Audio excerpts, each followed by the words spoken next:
Lightweight, step it aside when we coming. Feel it in your chest, the syllables get pumping.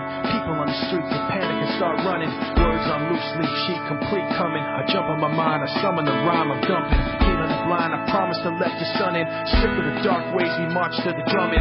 Jump when they tell us that they want to see jumping. Dad, I want to see some fist pumping. Rip something, take back what's yours. Say something that you know they might attack you for. Cause I'm sick of being treated like I have before. Like a stupid standing for what I'm standing for. Like this war's really just a different brand of war. Like it doesn't. All right, welcome to Wide Awake Radio. I'm your host, Charlie McGrath. It is the last day of January, Monday the 31st, and we're going to bring Warren Pollock on here in just a minute. We have about 80 people in the chat room.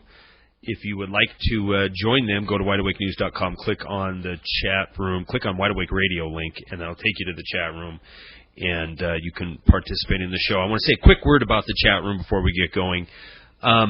Again, and I should make this announcement probably every other week at least, I personally, sitting here on the other end of this microphone, have no control over what happens in that chat room.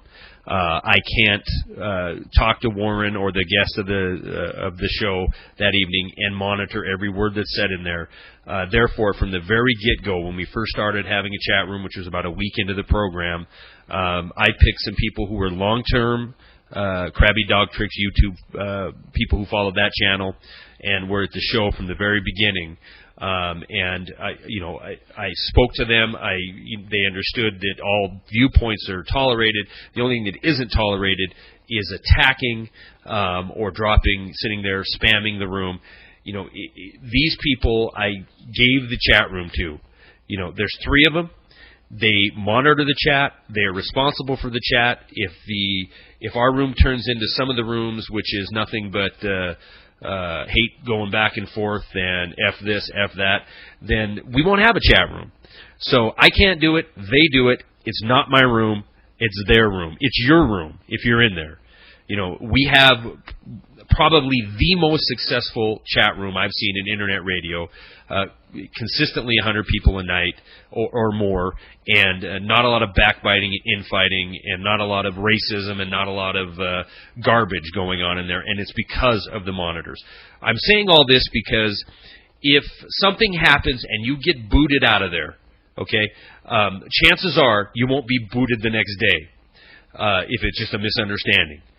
But the number one thing I want to put across to you is I cannot get you back in there. If you get booted out of there, you're out of there. Don't send me emails because I am not in control of the chat room. It is the program's chat room. It is the listeners' chat room. I have full confidence in the people who I gave it to monitor. And I'm going to leave it at that. Now, obviously, something happened that sparked this.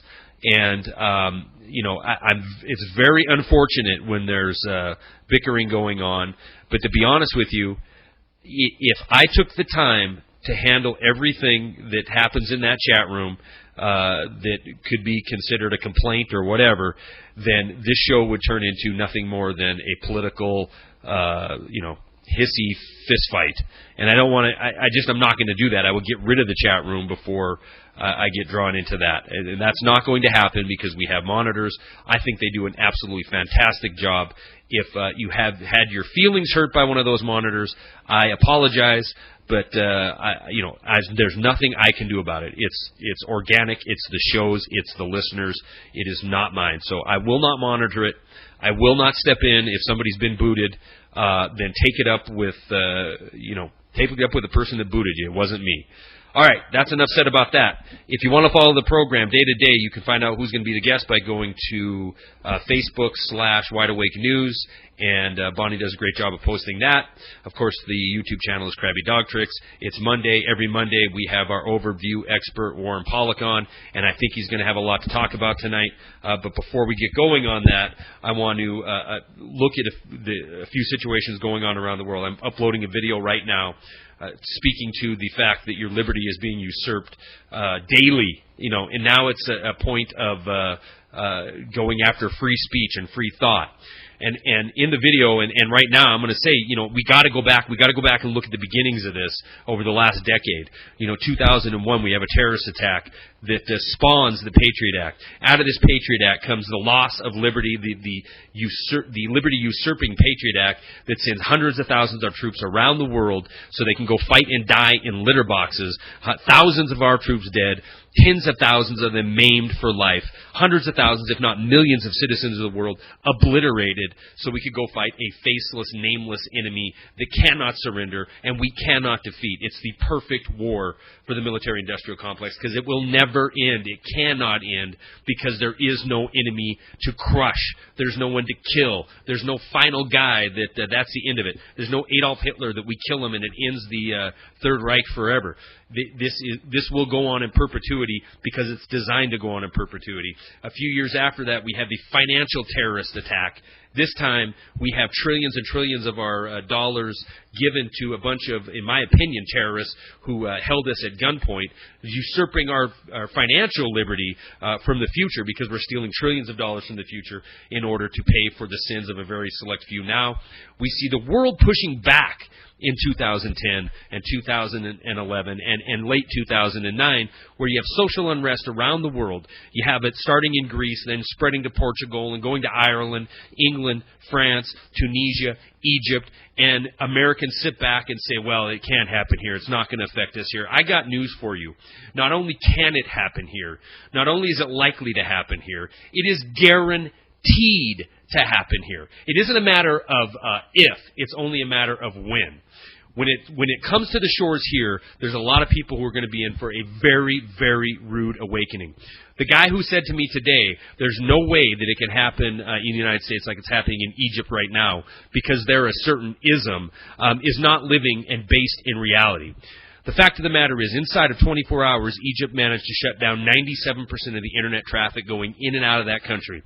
Right now, this very second in Congress, Senator Susan Collins is reintroducing her internet kill switch.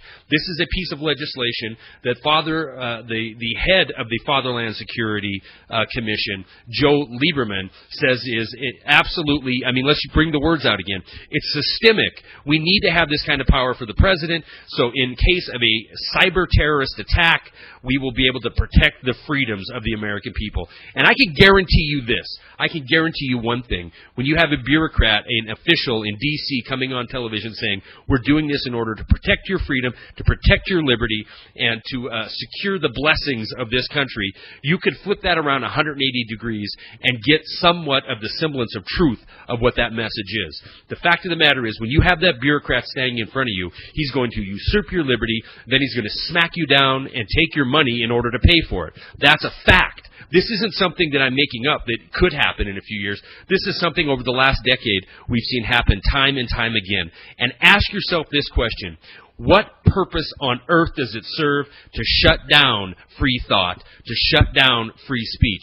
This free thought, free speech is the enemy of the so-called powers that be. This is the enemy of the global cabal of banksters. People networking, people talking to each other, citizens of the world getting together and saying enough is enough. They have to have a mechanism in place in order to shut this down, in order to keep us quiet, so we'll just lay back and take it. And unfortunately, there's too many people in the Western world, and there's definitely too many people in the United States who are far more concerned about whatever gladiator games coming up this weekend, rather than the hundreds and hundreds of citizens in Egypt who've been mowed down by a hard tyrannical government. Well, guess what? You have it here as well. It might be a soft tyranny now, but the hard stuff's coming. And like I said, it isn't a matter of if, it's a matter of when.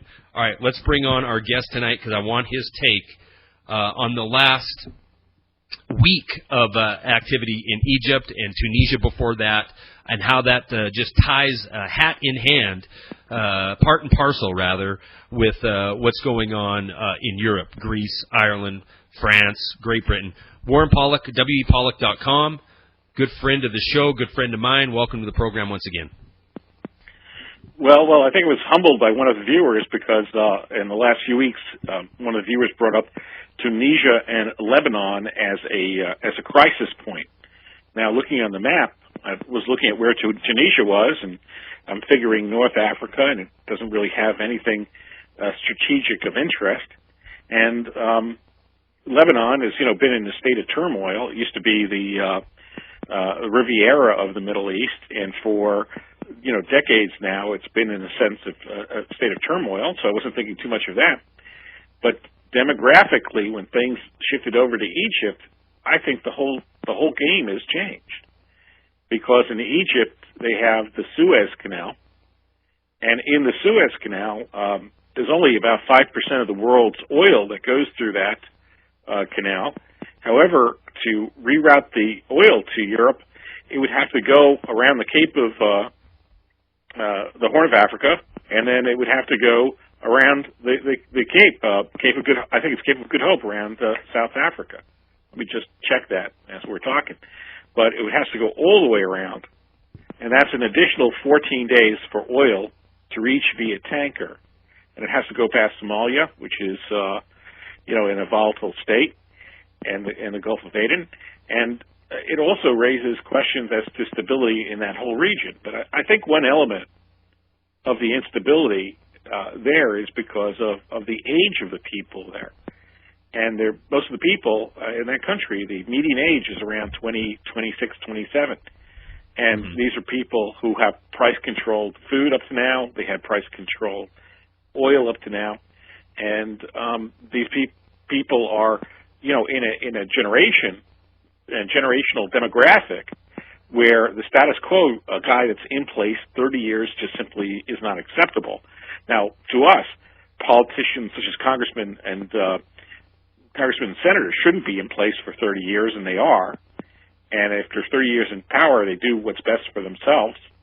And, we think we should be rioting in the streets, shutting down the government, commingling with the army, who seems to be supporting the Egyptian rebels here in the United States. I mean, you think we should be doing the same thing. But there's no sign of revolution in the United States the same way that you would have a revolution in a demographically a hotbed such as Egypt. People don't have jobs. People have increasing food prices, and then people have corrupt leadership that's been in place for 30 years. So in the U.S., we have rising food prices. In the U.S., we have a corrupt government, but what we don't have is a generational group that is organized and willing to stand up to the corruption. And they're willing to do that in Tiananmen Square, and that was a young generation. They were willing to do that in all revolutions, in China, with Mao was very young, Lenin was very young, Castro was very young, Che Guevara was very young, and they were all generationally timed. These people can take the risks. They have no future, so why not go out in the street, risk your life, and then overthrow the government? And instead, in the United States, we're not going to have that kind of overthrow of this government. We're just going to have, a Soviet War Plus kind of collapse, and that's what it pretty much looks like to me. Warren, let me ask you, because as I warmed up in the show, and I was putting together the information for my latest video, I had the exact same thought. I read some of the statistics on the average protester over there in Egypt. One thing about Egypt is they have a very large, educated, younger population, and obviously they're tech savvy, and they're communicating and networking through social media. But you're right. Their austerity is at a greater point than ours at this point. Not saying that we're not going to get there. In fact, I'm holding tomorrow night's guest's latest warning signs piece he wrote. And looking at some of the statistics coming up here, in the last 7 days, 11% rise in the price of wheat, 94% since last June, the increase on corn, projecting global food prices to rise 30% in 2011. Now, the U.S. Labor Department says that the majority of people who are unemployed right now have been so longer than 6 months. Is it just that we're not to that? I mean, there's a lot of smart people in this country, and there's a lot of youth in this country. Are we so dumbed down, and are we so distracted by bread and circus that we'll never get to this point, Orm, where we have the younger generation, the guys and gals who are graduating from college and have no future? The 80% of them are moving back in with mom and dad right now. Are we going to get to the point when austerity reaches the same level here? Because I'm starting to get to the point where I absolutely reject out of hand the mainstream media's reasons for this social unrest. I think it has less to do with the form of ism that's controlling Egypt than it has to do more with the fact that the people are experiencing austerity. I think the majority of people. Go ahead. Well, the people are experiencing austerity, and they're also of a young generation. And here in the U.S., our younger generation's looking at Lindsay Lohan and Courtney Love. So, what happened? I just looked this up before the show. People are talking about the internet crackdown that happened in Egypt. Well, it was the same crackdown happened in the U.S. in 2009. And this guy, Elliot Madison, who's 41 years old, was busted by the FBI for using Twitter to direct protests. And even though the internet wasn't shut down in the U.S., it was certainly used as a tool to persecute somebody that was expressing their right to protest and to seek reform. So in the U.S., the internet really, at this point, is becoming two things. It's becoming a corporate tool, and it's also becoming a hotbed for self-incrimination. And when your children are on Twitter looking at Lindsay Lohan, they are telling people of all the, quote, illegal things which they are currently doing, and they are incriminating themselves. And they're setting themselves up for employment interviews. Oh, gee, look what we saw on your Facebook. Look what we saw on your Twitter. And the government might as well see an internet, which is dominated by corporations, just stay open. The question is the Egyptian shutdown of the internet is more meaningful because of the way that they were using the internet. In the U.S., the generations are not attuned to protest. Now, I've run into tons of people that are 18 years old to 26 years old. And out of all of them, only Greg, Backburner News, is one of the 2 or 3 people that I found in his age group, that wide swath of age group, that is really attuned to activism of some sort. The college kids I meet through. I would say. I mean, I live in a college town, and a lot of the kids who go to college end up working for us, and certainly, my company, the company I work for. You're not going to college to start out working loading trucks, out in the warehouse. But a lot of them end up there anyway. And I probably see a greater number than that are now aware of things like the Federal Reserve, like the banker takeover, and they notice things. Maybe it's because I'm in their sphere of influence, but they notice things like record profit, record bonuses. So I'm holding out a little more hope than what you're seeing on the left coast there, or the right coast. Where all the money from the bailouts, a lot of the money has went. And, you and I have even spoke before that your economic situation there in New York City is probably far better than it is in the heartland of this country, and I wouldn't even argue that with you. So I guess what I'm getting at is, Warren, if we have a large group of the population, youth of the population, who are caught up in pop culture frivolities, I guess, that's all well and good, as long as they, as a collective, think, the animal spirit, as long as they think that things are going to be better in the future and that things are on the right path, that their guy got in the office, or the Republicans are coming up next, as long as they have this fantasy in mind, they're going to be less likely to be taking to the streets, and to be, especially when you have a media that does a banner job of controlling the outcome of organic movements. I hate saying that, organic movement, because it sounds like never mind. But when you have the mainstream media who can grab onto something like the Tea Party movement and then allow the Republicans and portray it as a Republican-run party,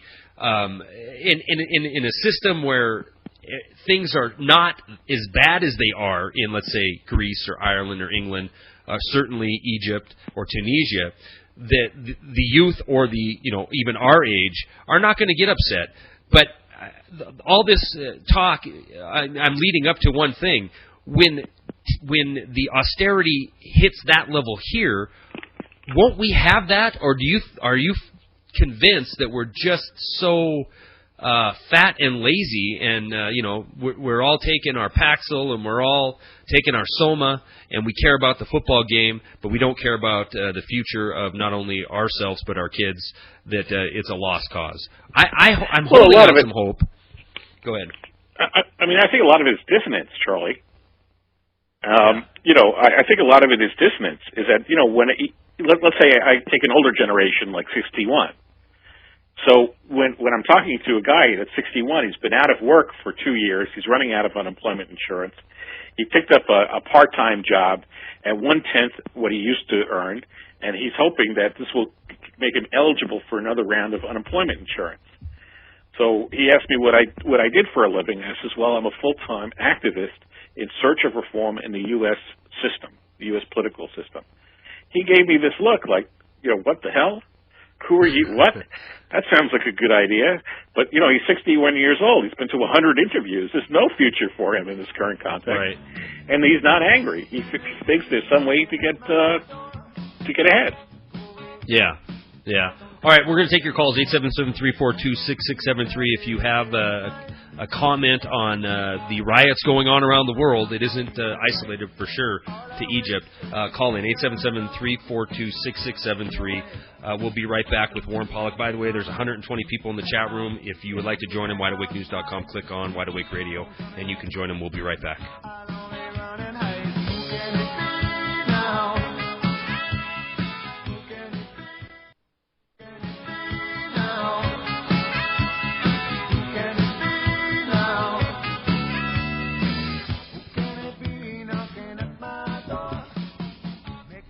All right, welcome back to Wide Awake Radio. I'm your host, Charlie McGrath. We have well over 100 people in the room. If you'd like to join them, go to wideawakenews.com, click on Wide Awake Radio, and you'll be right in the chat room. I have you all heard the last advertisement. That's for Ostermeyer coin, and I strongly urge anybody looking for gold or silver or questions on gold, silver, to call Gabe. He has been an outstanding partner and sponsor of this program, and he'll be back on here again next week. So I look forward to getting him back on. We also picked up a new sponsor, FutureMoneyTrends.com. We have a banner up at our website for them, so please support that site by clicking on it and go check it out and see what they have to say.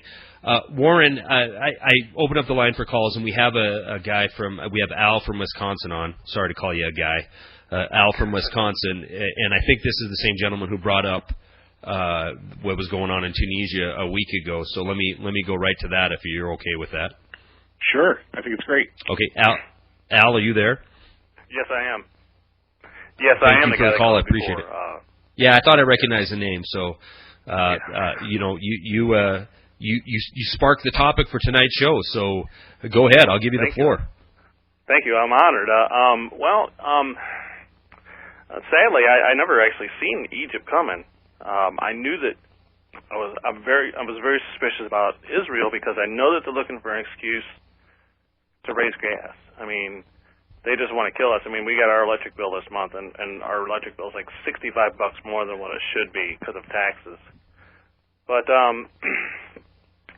wanted to comment. Really, is what you were hitting on, Charlie. Is that really the thing is I think that the United States, like the little preppers like myself, is we don't know what to do. I mean, my one little banner, my one little flag isn't enough to change what it is they're doing. And that's where a lot of people are confused and scared. Yeah, I agree. I mean, it does feel like you're a salmon swimming upstream a lot of times, especially when you're inundated with reports of prosperity, and it's even doubly frustrating when you're looking at geopolitical events, taking some interest in happenings around the world. Yet you look inwardly, you look at the mainstream media here, and you barely get a sense of what's going on. They'll show you what's happening, and then blame it on whatever. When it was France, it was because they were all lazy and they wanted to retire when they were 15 years old, so the citizens were in the streets freaking out. And now that it's Egypt, they're saying they're sick of whatever ism government they have in Mubarak.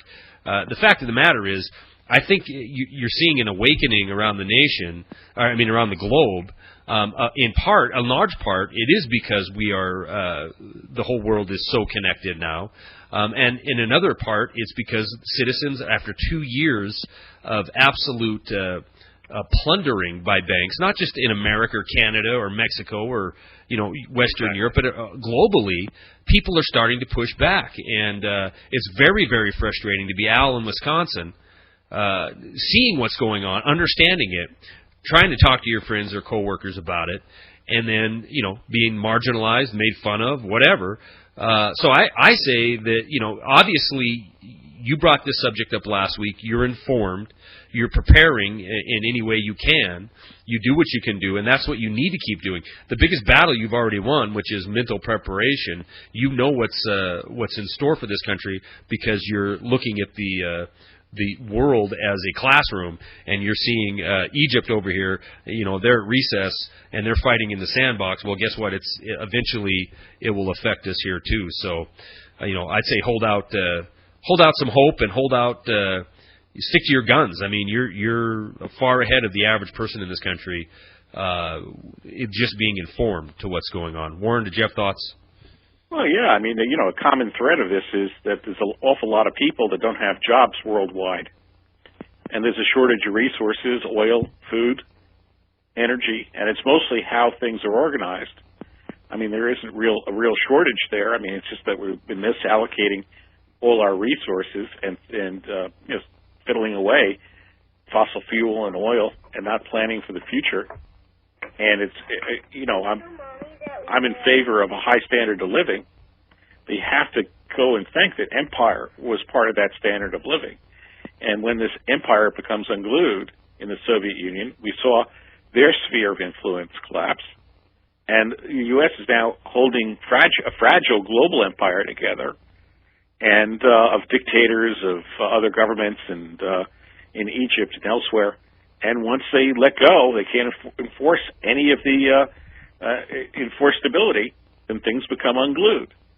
And things were going to become unglued here in the U.S. too. And that's why the last time your viewer talked about it says, well, what country is the most important to you? And I have to say Haiti, because Haiti could become, the United States could look like an awful lot like Haiti in very short order. Very sad. True. Yeah, terrifying.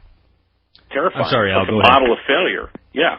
I mean, the people aren't going to fight. I don't see a lot of fight in the people in the U.S., and whatever little fight they have, you're going to find an A-10 attack plane in your backyard.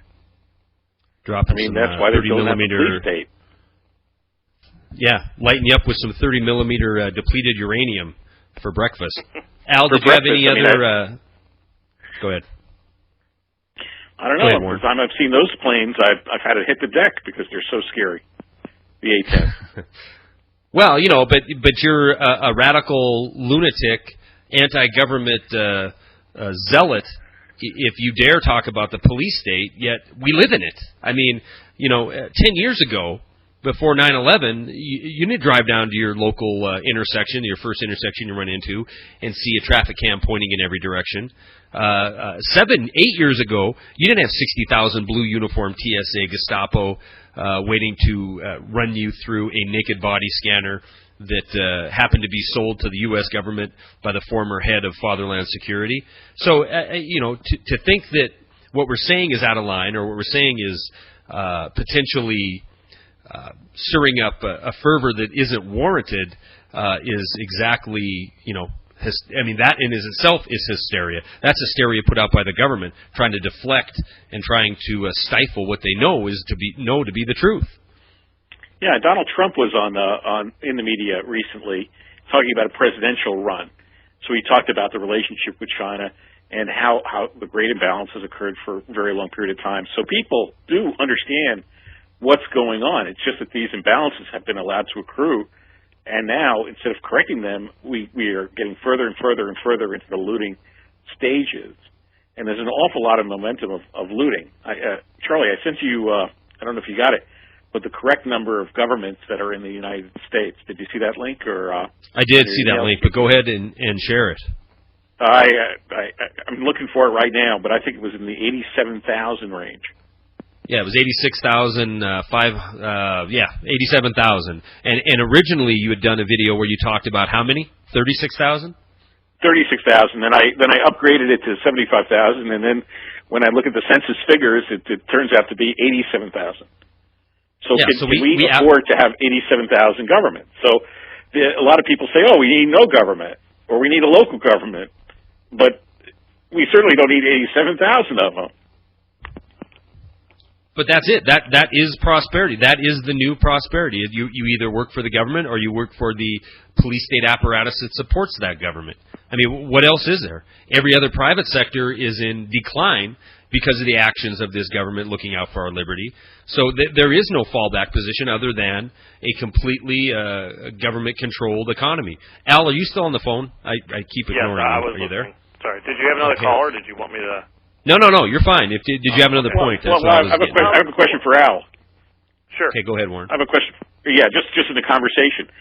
Do you think, like, you notice the police in Egypt are not attacking the people? They're intermingled in their tanks, and they are letting the people do whatever they want. I mean, there's been some violence there, but not catastrophic. If we had that same kind of a revolt in the United States, what would the military and police force do? Ooh. I think that in from what I research and what I watch, I think that you're going to have both. You're going to have military that is loyal and police that are loyal, and the same thing that are loyal to they're going to be loyal to the government and they're going to be loyal to the citizens. The thing that scares me the most is that I think that 100% of the TSA is 100% government. I don't think that there's any of them that it's like that's scary. But that's what I think. I don't think that. I'm sorry. Go ahead. No, I agree. I think. I think that. I think you see an absolute. Go ahead, Al. I'm pretty much friends with a lot of the people that are in the Armory out here in Wisconsin, and are military. And my buddy's wife's a colonel. She won't even talk about it, and she actually kind of scares me. But I see it as a lot of people, a lot of the military that I personally know are very much for the citizen, but a lot of them are saying that they know a lot on the other side of the road as well that are pro-government. So it's going to be a big pot. Warren, I'm going to turn that around to you. What do you see? Do you see an Egypt style where the government kind of sits back and lets chaos reign? And Al chimed in when you were saying that today there was a big civilian death toll in Egypt. Well, I think in the U.S., I don't see the people in a revolution state. I see them in a resignation state. Besides you, me, and the people on the chat board, there's very few people that want to see. I'm going to use the word progressive, but positive change of some sort. Very few people. Most people are in denial, which provides a smokescreen for looting.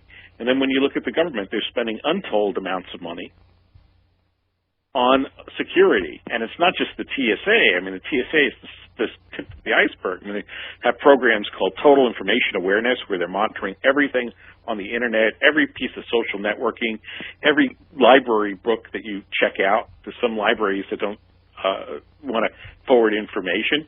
They have databases on everybody. I mean, it's totally intrusive, to the point of the fact that if we get into failure, that information will be used and will be put into those that protest will be put into internment camps, just the way the Japanese were. And the terrorists have shifted from Islamic terrorists destroying the World Trade Center all of a sudden to citizen terrorists. And in the informed citizen camp, I mean, it's not just about having no government. It's not just about having money. It's really, when you look at the global structure of things, the U.S. military has been keeping the world empire in place, and we have been a beneficiary of this globalization. So when the globalization breaks, where does that leave us? With hundreds of millions of people that have no skills in the physical world, and they have no prospect to compete with Chinese labor earning zero internationally. And we have only half a generation to turn things around. because a lot of the skills that we need to turn things around won't be here in another half a generation. No, I agree with that. And actually, the engineering skills, I see the tool and die making, the high technology. Right. No, I agree. I mean, we have dismantled our capacity to manufacture, but that's getting a little off. I mean, the question I think I was trying to go for there was, do you see just the people sitting back and letting it all happen, or do you see the uprising or a pushback? And I guess I don't need to ask you because I know your point of view. You've made it clear that you think the younger generations of less fortunate countries, because their standard of living might not be as high as ours, their youth is more active and more informed and more willing to get out there and do something about it. So, it probably, I mean, there's a likelihood that it won't happen here at all, or the numbers will be so small that it'll be ineffective, it'll be regional, and it'll be easily, the hammer will come down and quell any pushback that happens here. I mean, look what happens when a lunatic... Go ahead. I mean, the biggest protesters I see are the people from the Vietnam War era, and they'll protest anything. So you see a bunch of old guys like myself, older than myself, sitting on the corner with signs. I remember that during the Iraq War. There were 5 guys in the corner saying the Iraq War was no good. And here also in the U.S., it's all suburban. So you don't have a mass of unemployed people that can gather with each other and then talk to each other. And then even socially, people are not talking to each other. I mean, yeah, they're on Facebook and they're on texting and Twittering, but they're not saying anything on it. There's nothing being said on any of these networks. Certainly these networks. Certainly these networks, Warren, I agree with you. Certainly these networks are being used here in a pop culture fashion. And I'm positive, I can't verify it, but wouldn't you think logically that in Egypt, in Tunisia, in other places around the world that have the same exact social networks, that it wasn't used as a way to push back against the government or to disseminate information that was honest and truthful until the time came that it had to. There was no other alternative, and the people had enough. So the people in Egypt decided that the best way to network is a social network that up until that time had been used for pop culture reasons, finding out who's taking who to where on the weekend or where the big party is. All of a sudden that has been turned around into a way to mass people for protest and consolidate ideas as far as why people are out there protesting and consolidating platforms. This is the exact thing that we spoke to on last week's show about consolidating the alternative media group, the sphere of influence in alternative media, consolidating it, putting ideas down, on paper metaphorically, because obviously, we're going to use social media to do that or alternative media to do that. But, I mean, this is what I see that the powers that be look at and has them terrified. And this is what I see when I see Senator Collins coming out reintroducing her internet kill legislation. It's for that reason. It isn't for a cyber terrorist attack. It's for keeping the citizenry in that pop culture phase rather than letting them get. And if they do get to the using social media, using the internet as a tool against tyranny, they need to have a way to stop it. Period. Well, in the U.S. they do. They put you in jail. That's the guy in 2009. He used Twitter to help people protest during a G20 summit. So they arrested him for using Twitter because it was against the law to use that kind of to evade police capture or whatever. They found the law. Said, oh, gee, you can't use Twitter to do this. So, if we had any young people out there and they were technologically savvy, maybe the best thing they could do is build a peer-to-peer wireless network for us. And we can get rid of the corporate internet entirely and just use your local wireless LAN to peer-to-peer, rebuild the internet, grassroots, and then get rid of all the subscription services that we rely on from Verizon, from AT&T, and elsewhere. And that they're going to clamp down in Canada, of all places, by making it fee-based service. Canada's going to have to pay for their bandwidth. What's that going to be like, loading a 2 gigabyte video every time you want to see political opinion on YouTube? How does that slow stuff down? So we're here in the U.S. Most people are not aware. We have Canada, who is clamping down on internet usage so that they can restrict information that way. We have people in the U.S. being arrested for using Twitter to direct political outcomes. We have people being arrested for using Twitter, just telling them about their own lives and their personal details. So, and we have politicians, Issa, Obama, from every side of the aisle, saying things which are totally ridiculous. And what did it tell me? It tells me we're going to have a collapse. The country is going to collapse. That's what it tells me. They go down slowly and painfully, but it looks to be on the state of collapse. And when I think of collapse, I think of Haiti. Go ahead, Al. I heard an expression the other day, and it was said is that we are all a bunch of lemons, and the government is making lemonade out of us. They're going to squeeze everything they can out of us. And then sure, it's looting. Us like wolves. Yeah, it's looting. It's what they can do is instead of fixing things, it's easier for them to cut the money that we have available for ourselves in an economy and to take more of it for themselves. It's looting. They're squeezing us like lemons, and they're drinking the lemonade. And that's what's happening. And people in the U.S. are reacting to it. The extremists are saying we need no government, which is, ludicrous. You need a government. You just don't need 78,000 of them.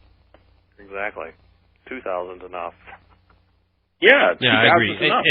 Or what are all these congressmen doing? I mean, why do we have hundreds of them? Do you think that they can make a decision among hundreds of them? It's looting. They're not doing their job.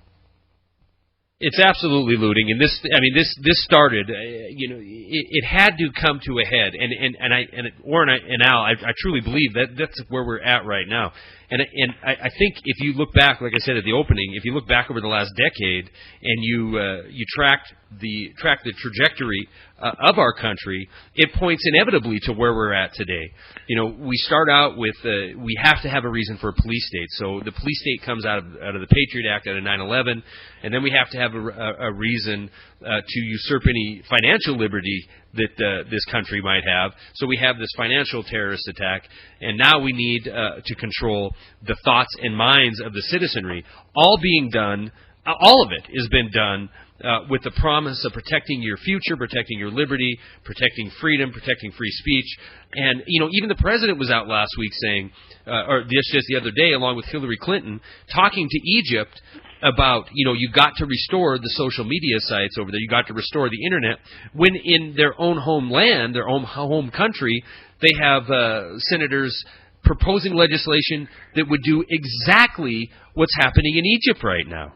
And they're putting people in jail for using it for political means here in the U.S. Yeah, exactly right. They've done that. If I could, 2009.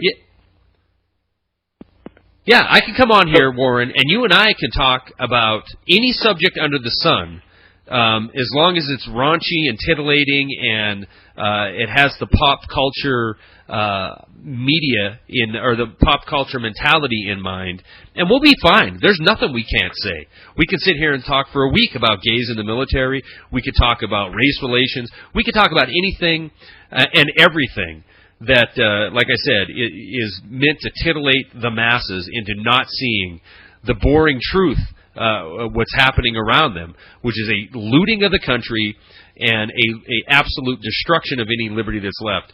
I rarely even talk about the... Go ahead. Yeah, Go ahead, Warren. Or divide and conquer rhetoric, yeah. I mean, we're in a total situation where everyone is divided and conquered. So if you say you want to take an action in one direction, that's statist. If you want to go the other direction, it's communist. But that's not for free markets. We have to figure out where we are today and navigate towards a positive outcome from a very poor starting position. The first thing that you have to do is get rid of the systemic corruption that's in place and get rid of the lying.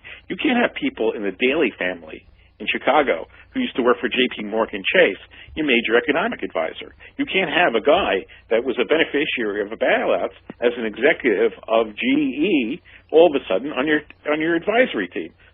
If I was CEO of GE and I'm out of money and the government's going to give me money, my solutions would be give these broke corporations that robbed and stealed and pillaged more money. Do you notice you don't see ads for Dytech, for GE loans, for GM loans anymore on TV? Now we're back to insurance companies. That's all that's on TV now, those loans.